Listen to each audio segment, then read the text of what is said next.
Welcome back, everyone, to the Fire Up Connect radio show. This is your host, Martha Razo.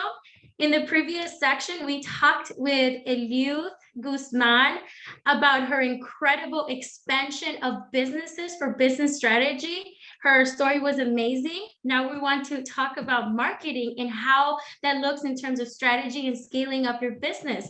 So today I have wonderful Jacqueline Reese with us. So let me tell you a little bit more about this amazing woman. Jacqueline has more than 20 years of experience in marketing and public relations industry. She has created 2 successful award-winning companies, established 2 non-for-profit organizations, published 27 books. Whoa, that's crazy. The largest collection of Latina stories in a book anthology series in the world, and held events in 4 continents. Whoa. She has received over 30 awards for her contribution and for being a business amazing acumen. Jacqueline is currently the CEO of award-winning JJR Marketing, one of the fastest growing top marketing and public relations agencies in Chicago. And she has the Big Factor Media, an international media publishing company that helps individuals bring their books to life. And last, Jacqueline is one of the very few Latina sports airplane pilots in the United States. Yes, this woman flies planes. Wow. Tell us, Jacqueline, a little bit more about yourself if I missed anything. Well, I think you've covered it all, Martha. I'm just so excited to be here. And of course, one of my favorite topics in the world is marketing that I've been doing, for most of my life. So just an honor. Thank you so much for having me. So talk to us a little bit about marketing. What is the power of marketing for business strategy? You know what? I believe that marketing should be, if it's not, at the core of every company. Because really, marketing is persuading, creating an environment of emotional connection, of creating that why connection with a specific audience to inspire them to take an action, right? So if we think about it, we are, all of us, whether in our personal or business life, we're always marketing something, especially now with social media, right? But if companies were not taking marketing seriously before, there's no better time to start incorporating marketing into their day-to-day operations, into everything they do, because ultimately, anything that has your logo on it is an extension of marketing. I totally agree. And there are ways of doing this wrong. So let's start with the bad stuff first. So what are some wrong things that people are doing in terms of marketing? Oh my God, Martha, I could probably write an entire book about wrong marketing and wrong ways to do it. One of the first things is that people say, my business, my product, my service is for everyone in the world. Not correct. Second, they want to persuade an audience that is a non-audience for them, meaning that they lead with their own interest, not having done any tests, any market research, any feedback, and there's no connection. 3, they have no clarity of where they're at or where they want to go, right? They haven't properly planned in order to be safe, knowing that every business takes, time to take off. Every business, every campaign that you do, even I always do this example, right?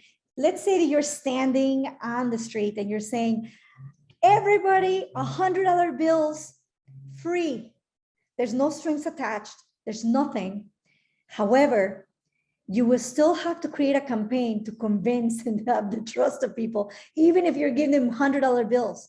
That's how marketing works. It's about trust and connection. And many companies are not doing that, not taking the time that it takes to brew those amazing connections, nurture them so they can, nurture them into beautiful, amazing relationships and success. Wow. This goes to my next question, and you are kind of answered it in there, but if you're missing anything, so what are 3 things that companies that are hearing right now can take that should do in their marketing business right away? Like in terms of marketing their business, what are 3 takeaways that they can take for their strategy? Well, first thing is you need to know your audience.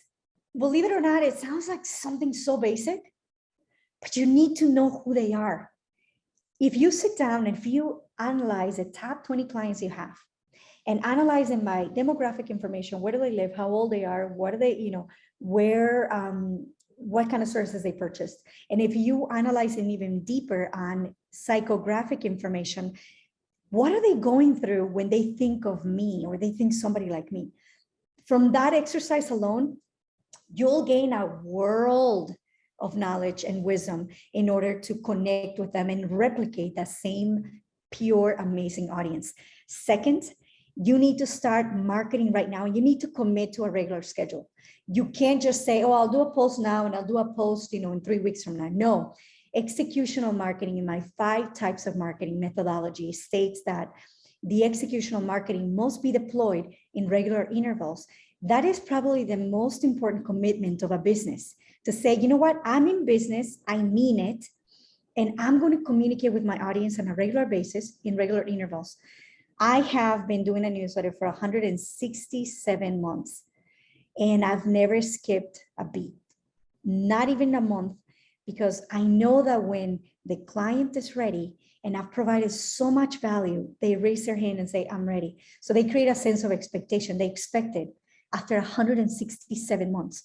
And then third, start thinking of how you can encapsulate all of your knowledge, all of your mojo, all of your magic into content that can be documented, encapsulated, and packaged into a beautiful product. And you'll be years ahead from your competition. Wow, listeners, make sure that you took notes on this. So I'm all about metrics. So how would someone spend smart on marketing if they don't have a lot of funds? Well, I think now, especially with the internet, there's so many creative ways and things that you can do by adding value to the community. Then when you start adding value and people start to recognize you for the content you provide, the things that you do, I mean, those are basically not expensive at all because it's your time.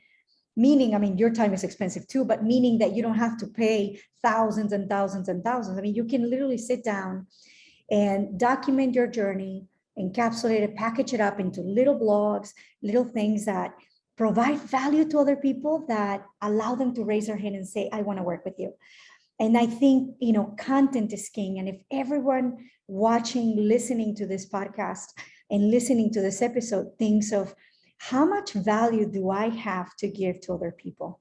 Because ultimately your success is measured by how many people you help become successful. And the way that you make that happen is by encapsulating all of your beauty and your talent in correlation to the service of others. So to me, that is the number one thing that everyone should be thinking about. Jackie, I think everyone realized how amazing you are, but can you tell them what it means to hire J&J Marketing? What does that look like? Well, J&J Marketing has been around, and I know it's like a tongue twister sometimes, it's Jackie Juan Pablo Ruiz, and that's how we came up with the name. And I don't ask me why, but it still stands today after 17 years. We're so proud of it. And my husband and I have been part of the company for 16 of the 17 years working together. So it's just something that, it's a family operation that makes us really proud.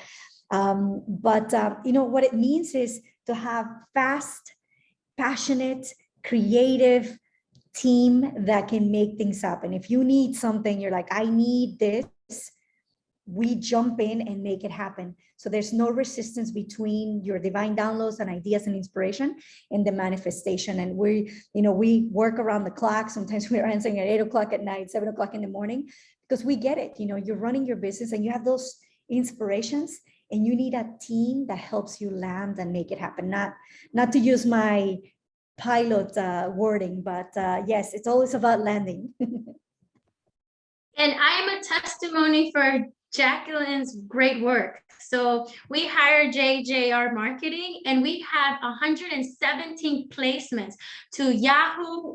Which ones else? Chicago Trivium. I mean, big names, and people spend like $30,000s to be on these placements. And thanks to JJR Marketing, Solix Business Services can be found there. I mean, just Google us, Solix Business Services, and then look up under Yahoo, and you will find our story. So I am so thankful for that, Jackie. I'm more than thankful for the work that you guys did for us. So I have a follow-up question to you, and this is now going back into data-driven decisions. So how do you use data? How is data important to your business?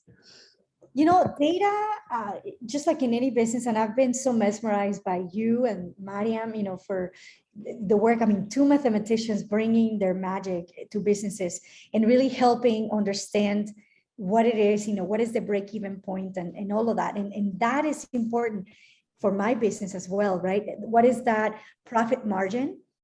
How do we affect the profit margin? How do we encapsulate, you know, the balance sheet? What does it mean? What is it telling us? What is it projecting, right, in our numbers? So data to me is the pulse of the business success. It's the, you know, that heartbeat. Like my daughter says beeping, you know, my heart is beeping when she's happy. I'm like, your heart doesn't beep. She's like, my heart beeps when I'm happy. So I'm like, so now I always want to say the heartbeat, but because I've been saying it, I did a national tour, an international tour in Mexico for youth, for over 5,000 kids on Make Your Heart Beep. So your heart beep, you know, I just say that of the business, right? Data drives decisions. Data tells you a story. And I didn't know, I just got accepted to a program at Stanford University for Latinx entrepreneurs. And I was very close to the $1 million for years, but never kind of felt the need, like the urgency. Oh, I got to be over the million. But long story short, it took me a couple of years to get there because even though I was close, I hadn't made it to the $1 million in revenue. So I worked really hard, believe it or not, with data, with the profit margin, with the numbers, with the magic. And I was able to land and exceed the $1 million in revenue, got accepted. And now I'll have an opportunity to speak at Stanford coming up in March. So you know what? Data means a lot. Data means business, and it also creates satisfactions for entrepreneurs that are trying to make a difference in life. Well, Jackie, you're saying you're at 1 million, right? 1. So now we're going to switch the roles. We're going. What is it? 1.1. What was that? 1.1. Okay, Okay, we're gonna switch roles soon. Okay, so now you're gonna be my client eventually, right? And we're gonna get you to 10 million. All right. Yes. Let's. So we're gonna have this follow-up session. All right, everyone. So I am so happy that I have you here, Jacqueline Reese. So we're gonna take a break. We heard about the amazing marketing strategy to scale up your business. Please stay tuned. Do not leave. We're here in Fire Up Connect. Our next session, we are going to talk more about what in the world is data-driven business solutions. All righty, let's go on this break. Thank you so much, everyone.